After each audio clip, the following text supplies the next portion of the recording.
पक्षातील अडचणीमुळे बाहेर पडले पक्षात आणि दुसरा असं जे आज या ठिकाणी उमेदवार राहिलेले विधानसभेला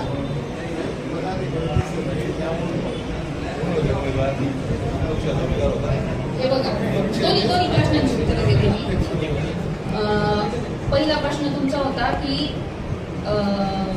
शिवसेनेतील पक्षातील अडचणी म्हणण्यापेक्षा मी अगोदरच सांगितलं, विधानसभेच्या नंतर पाणी असं थांबलेलं होतं, त्या अडचणी आणि छोट्या मोठ्या काही ज्या होत्या ते मी बोलली, आधीच बोलली की मी कोणावरही बोलणार नाही. मला जे बोलायचं होतं ते मी उद्धव साहेबांशी बोलून आलेली आहे. मी पक्ष सोडला म्हणून मी कोणावर तरी बोलायचं हे माझ्या बुद्धीला पटत नाही, म्हणून मी कोणावरच बोलणार नाही. मला जे काही सांगायचं होतं, संपर्क प्रमुख समोर बसले, उद्धव साहेब समोर बसले, अजून काही नेते होते, त्यांच्या समोर मी हे सगळं मांडलेलं आहे. त्यामुळे आता त्याच्यावर मला असं वाटतं मी कुठलंही भाष्य करू नये. आणि राहिला प्रश्न, आपण म्हणताय की अमोल भाऊ कुठेतरी बाहेर गेलेले आहेत म्हणून अमोल भाऊ आलेले नाही. काल पण नाशिकला होते, त्यांनी मला सांगितलं की तुम्ही करून घ्या, मी बाहेर गेलेलो. बरं, तरी आपण शिवसेना उद्धव बाळासाहेब ठाकरे सोडून भाजपमध्ये प्रवेश केला, तर याचं मुख्य कारण काय होतं?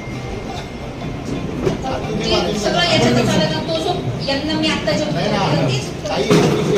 प्रश्न असा आहे की तुम्ही विधानसभेला जेव्हा निवडणुकीला उभे राहिल्या तेव्हा तुमचं वाक्य आहे आताचं की मी मतदारांना बांधील आहे, माझ्या मतदारांना मी उत्तर देण्यात बांधील आहे.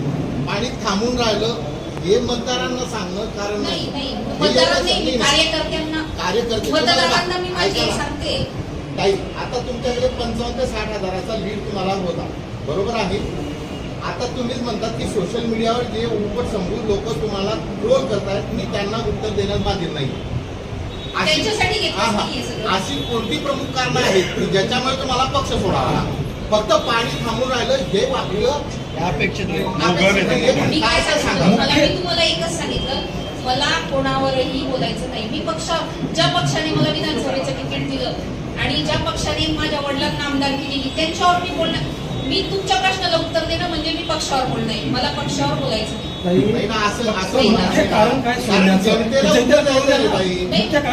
मी काय सांगते तुम्हाला, आणि बघा शेवटी कसं आहे,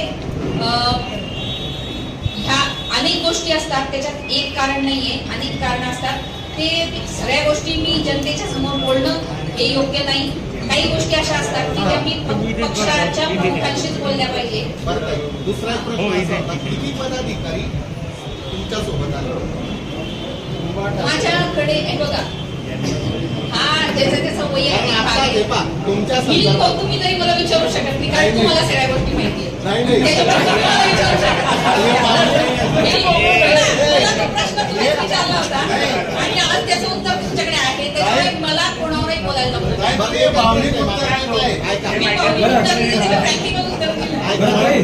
भाजपचे जे प्रमुख आहेत त्यांना एक प्रश्न विचारायचा आहे की आता भाजप कार्यालय